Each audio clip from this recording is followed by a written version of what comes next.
Hello बच्चों, कैसे हैं आप सब। उम्मीद करते हैं कि अच्छे ही होंगे। और जैसा कि मैंने पिछला क्लास में पढ़ाया था, तो आज मैं आया हूँ अगला क्लास का अगला क्वेश्चन और टॉपिक लेकर। आप लोगों को मैंने पिछला क्लास में बताया था कि अभाज्य गुणनफल विधि से एचसीएफ और एचसीएफ कैसे निकालते हैं, और उसको बताने के बाद मैंने आपको एक होमवर्क दिया था 96 और 404 का एलसीएम और एचसीएफ कैसे निकालेंगे। पर शुरुआत हम लोग यहीं से करते हैं, फिर किताब साइड का शुरू करेंगे। ठीक है, पहले इसको सॉल्यूशन करते हैं। हम लोग कैसे हल करेंगे। तो सबसे पहला काम आप लोगों को मैंने क्या बताया था, ये जो संख्या दिया हुआ है इसको पहले तोड़ना है अभाज्य गुणनफल विधि से। और उस दिन मैंने आपको बताया था कि जब तोड़ेंगे इसको, सबसे पहले सबसे छोटी अभाज्य का भाग देंगे। तो सबसे छोटी अभाज्य कौन सी है, तो 2। तो पहले 2 से भाग दिया, कितने बार में जाएगा 48 टाइम्स में। फिर 2 से भाग जाएगा तो कितना में जाएगा 24 बार में। फिर 2 से भाग दूंगा जाएगा 12 बार में। फिर 2 से भाग दूंगा जाएगा 6 बार में। और फिर 2 से भाग दूंगा जाएगा 3 बार में। अब इसके आगे भाग ना दे कोई दिक्कत नहीं, 3 देगा 3 से 1 बार में। ठीक है, ये मेरा निकल गया 96 का। तो इसको 96 को हम लिख सकते हैं 2 गुना 2 गुना 2 गुना 2 गुना 2 गुना 3 गुना 1। मतलब इसको जो मैंने तोड़ा अभाज्य गुणनफल में, इसी को मैंने मल्टीप्लाई में लिख दिया गुणक के रूप में। ठीक है, उसी तरह से हम लोग 404 को तोड़ेंगे, भाग देंगे 2 से 1 बार में, तो 2 से 101 बार में।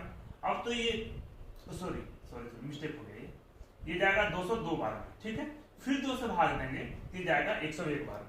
ठीक है, अब तो ये जाएगा नहीं क्योंकि 101 अभाज्य संख्या है, एक बार में चला गया। तो फिर हम लोग यहाँ पर 404 को लिखेंगे तोड़कर 2 गुने 2 गुने 101 गुना 1, ये हमने लिख दिया। अब हम लोग को निकालना है एलसीएम और एचसीएफ। तो सबसे पहले क्या होगा, सबसे पहले हम एचसीएफ निकालेंगे ताकि एलसीएम निकालने में आसानी हो जाती है। तो जब एचसीएफ निकालेंगे तो क्या पता चलेगा कि दोनों संख्या में जो संख्या कॉमन है उसको लिख देना है। ठीक है, ढूंढते हैं कॉमन। देखिए यहाँ भी 2 है, यहाँ भी 2 है, तो यहाँ 2 लिखेंगे। फिर मल्टीप्लाई देंगे, फिर देखिए यहाँ भी 2 है, यहाँ भी 2 है, फिर एक और 2 लिख दिया। अब हमको देखना है यहाँ पर कोई कॉमन नहीं है, यहाँ पर 2 है, यहाँ पर 2 है ही नहीं, 2 तो कॉमन जाएगा ही नहीं।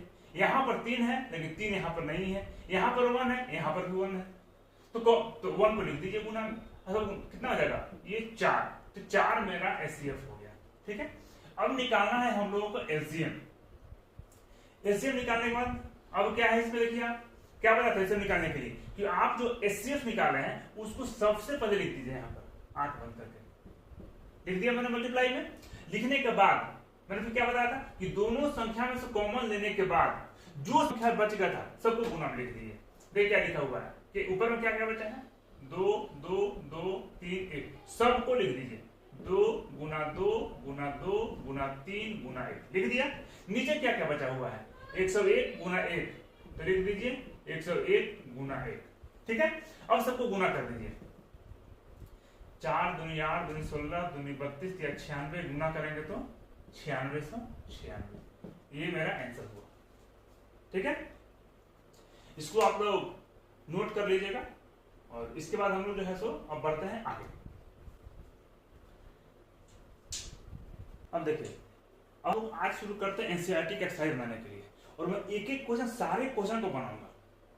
ठीक है, मैं शुरू करता हूं एक्सरसाइज 1.1। क्लास 10th का ये चल रहा है सारा मेरा सब कुछ, क्लास 10th। इसमें आपका शुरू करना है, सबसे जो पहला क्वेश्चन है आपको प्रैक्टिस के लिए दिया है कि जो भी संख्या दिया हुआ है उसको तोड़ना है अभाज्य गुणनखंड में। ठीक है, जैसे इसमें क्वेश्चन दिया हुआ है फर्स्ट नंबर 140, सेकेंड नंबर 156,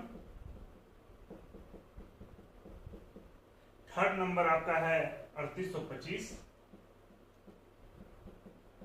और फोर्थ नंबर आपका है 5005, और 5 नंबर है 7429। ठीक है, हम लोग यहां से ब्रेक करना चालू करते हैं। इसको हल करेंगे 140।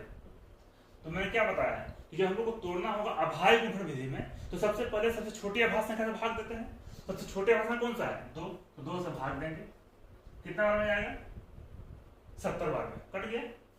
फिर कितना हो जाएगा 2 से 35 बार में। अब चूंकि 2 से भागना, 2 से भाग तो जाएगा नहीं, तो 2 के बाद 3 से ट्राई करेंगे, देखेंगे 3 से भी भाग नहीं जाएगा। 4 से तो भाग देंगे नहीं, जो 4 आभास संख्या मेरा नहीं है। जब भी यहाँ पर भाग देना है तो आभास संख्या से ही भाग देना है। अब आते हैं 5 से, तो ये 5 से कट जाएगा, 5 से 7 बार में, और फिर 7 से भाग जाएगा, 7 एकम 7 एक बार। ठीक है, इसको लिख सकते हैं फिर से तोड़कर गुणनफल के रूप में 2 गुना 2 गुना 5 गुना 7 गुना 1। ये हमारा आंसर हो गया 140 का, हो गया आंसर, कोई दिक्कत नहीं हमारे पास। उसी तरह से 156 को हम लोग ब्रेक करते हैं।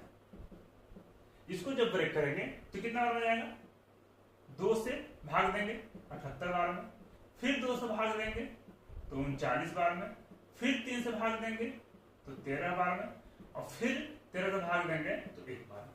अब तो नहीं लगता कि आगे भाग जाएगा ये।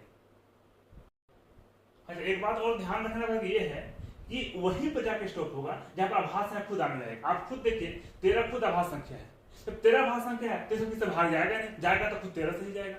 ठीक है, अब इसी तरह से 156 को भी लिखेंगे 2 गुना 2 गुना 3 गुना 13 गुना 1। ये हो गया, हो गया आंसर मेरा। ठीक है, फिर आते हैं 3825। इसको ऐसे भाग देंगे, जाहिर बात है 2 से भाग जाएगा नहीं, तो भाग देते हैं 5 से। 3 से भाग जाएगा, 3 से भाग देकर तय कीजिए, 3 से भाग चला जाएगा, 3 एकम 3 और 3 दूनी 6, 3 सत्तर 21 और 3 पचे 15। ठीक है, फिर 3 से ट्राई करते हैं, 3 चौका 12,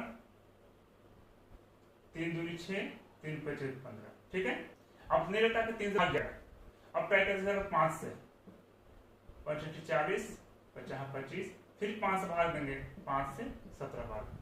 ठीक है, अब 3825 को सेम चीज, इसको जब ब्रेक करेंगे तो क्या लिखेंगे, मल्टीप्लाई के रूप में 3 गुना 3 गुना 5 गुना 5 गुना 17। ये हो गया मेरा आंसर। ठीक है, उसी तरह से 5005, इसको भाग देंगे तो 2 से तो ये जाएगा नहीं, 3 से कटेगा नहीं, 4 आभास संख्या है नहीं, तो 5 से ट्राई करेंगे। जब 5 से कटेंगे तो 5 एक बार में कटेगा। अब आप खुद खुद आभास संख्या आ गया, जब ये आभास संख्या खुद आ जाएगा तो आगे भाग लगना ही बंद हो जाएगा। तो भाग दीजिए 1001 से,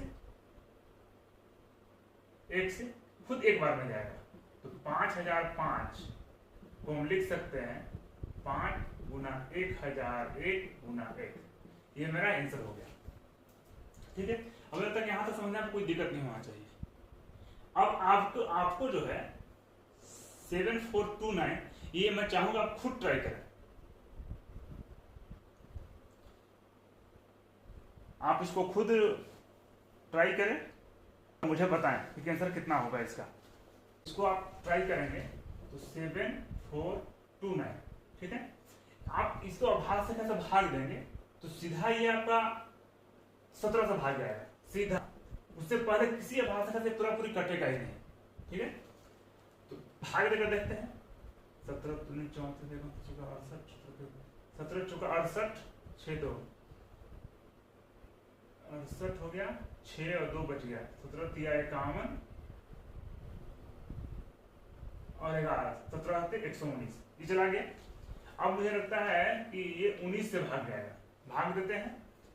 19 दूना 38, 19 तिया 57, 23 तो खुद आभास संख्या आ गया, तो ये होगा नहीं। ठीक है, अब हम 7429 को लिख सकते हैं 17 गुना 19 गुना 23 गुना 1। ये मेरा आंसर हो जाएगा। ठीक है, और एक चीज करने में बात क्या है, आप ज्यादा कंफ्यूज है। यहाँ पर ये आंसर तो है, लेकिन होता क्या कभी कभी ना कि जो यहाँ पर संख्या एक संख्या बार रिपीट किया गया है उसको पावर रूप में लिख देते हैं। जैसे इसका आंसर ये भी हो सकता है 2 गुना 2 कितना 2 है, 2, तो इसको लिख सकते हैं 2 के पावर 2 गुना यहाँ पर 5 गुना 7, यहाँ कोई संख्या रिपीट नहीं हुआ है, तो सेम टू सेम उतार दीजिए 5 गुने 7 गुना 1 हो गया आंसर। तो ये भी आंसर सही है, ये भी आंसर सही है। ठीक है, लेकिन बुक को ये आंसर देगा, अगर यहाँ तो बना देते हैं तो कोई नुकसान नहीं, ये भी सही माना जाएगा। उसी तरह इसको भी लिखेंगे, कितना 2 है, 2 तो 2 के पावर 2 गुना 3 गुना 13 गुना 1, और रिपीट नहीं कर रहा है तो ये भी आंसर हो जाएगा। यहाँ आते हैं तो 3 रिपीट कर रहा है, 3 के पावर 2, यहाँ 5 रिपीट कर रहा है के पावर 2 गुना 7 आंसर। ये हमारा एल्जेब्रा सब ठीक है। ये आपका हुआ 1.1 का पहला क्वेश्चन का, जिसमें केवल दिया था आपको अभाज्य गुणनफल विधि से तोड़ने के लिए। ठीक है, ये आपका हो गया आंसर। अब हम लोग शुरू करते हैं इसी का आगे। पहले आपको बहुत ही मैं इंपोर्टेंट फॉर्मूला बना रहा हूं जो एचसीएफ और एलसीएम को यूज होता है। तो एक संबंध है हमारा, एक संख्या उसी संख्या में, और एचसीएफ और एलसीएम एक संबंध है। क्या संबंध है? तो एक फॉर्मूला होता है एचसीएफ गुना एलसीएम बराबर एक संख्या गुना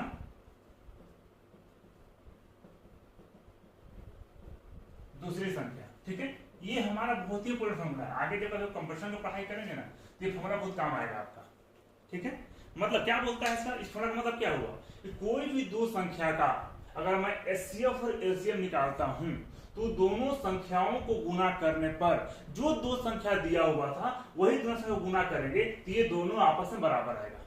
ठीक है, इसका हम लोग उदाहरण देख लेते हैं अभी। ठीक है, जैसे मान लिया मैंने, देखिए आपके साथ किताब में दिया हुआ है दूसरा का फर्स्ट 26 और 51, ये आपको दो संख्या दिया हुआ है। क्या बोलता है, ये दोनों संख्याओं का एलसीएम और एचसीएफ निकालिए, और ये दोनों का एलसीएम और एचसीएफ निकालने के बाद इस विधि से प्रूफ कीजिए कि आप जो एलसीएम और एचसीएफ निकाले सही निकाले। ये मुझे जांच करना है।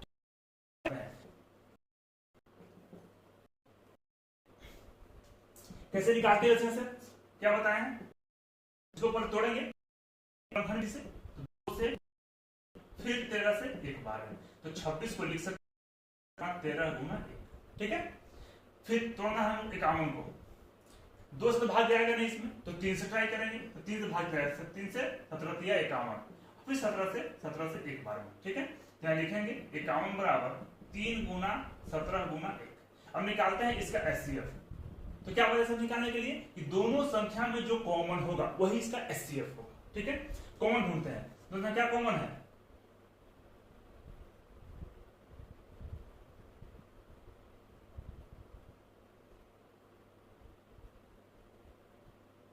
आपका यहाँ 2 है, यहाँ 2 नहीं है, यहाँ 13 है, यहाँ 13 नहीं है, 51 कोई इसमें कुछ नहीं है। अब जब दोनों में क्या कॉमन है तो 1। ऐसे भी कॉमन की बात है कि दोनों संख्या में कोई भी संख्या कॉमन ना हो तो हमारा एक एचसीएफ बना जाता है। तो यहाँ पर दोनों में कोई संख्या कॉमन नहीं है, केवल एक को छोड़कर, इसलिए मेरा एक, ये मेरा एचसीएफ हो जाएगा। ठीक है, एलसीएम निकालते हैं।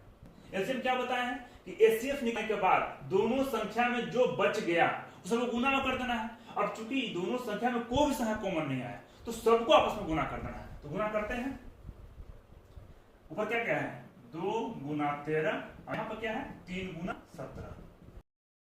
इसको गुना करते हैं, 13 26 दिया, 78 गुना 17 गुना करेंगे, 17 36 से 13 119 और 13 132, 1326 आया एलसीएम, एचसीएफ आया हुआ।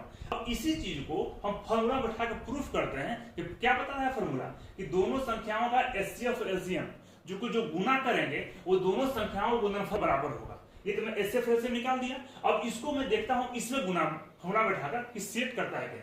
देखिए जांच करते हैं हम लोग, जांच करते हैं, क्या जांच करेंगे, एचसीएफ गुना एलसीएम। एचसीएफ कितना है 1, एलसीएम कितना है 1326। ठीक है, बराबर एक संख्या का दूसरा, एक संख्या कितना है 26 और दूसरी संख्या 51। तो 1326 को 1 से गुना करेंगे तो 1326 आएगा, इसको इससे गुना करेंगे तो 1326 आएगा। आप चाहे तो गुना करके देख सकते हैं। ठीक है, आपस में दोनों बराबर आया, मतलब ये जो फॉर्मूला दिया हुआ ये मेरा सही है।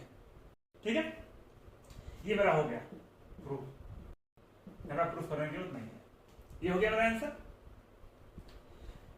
इसी तरह से आपको एक्सरसाइज 1.1 का क्वेश्चन नंबर 2 का सेकेंड थर्ड ये होमवर्क में रहेगा, आपको बना के लाना। मैं नेक्स्ट क्लास में ये आपको जरूर बताऊंगा, मैं बताऊंगा जरूर, एक भी क्वेश्चन मैं नहीं छोड़ूंगा।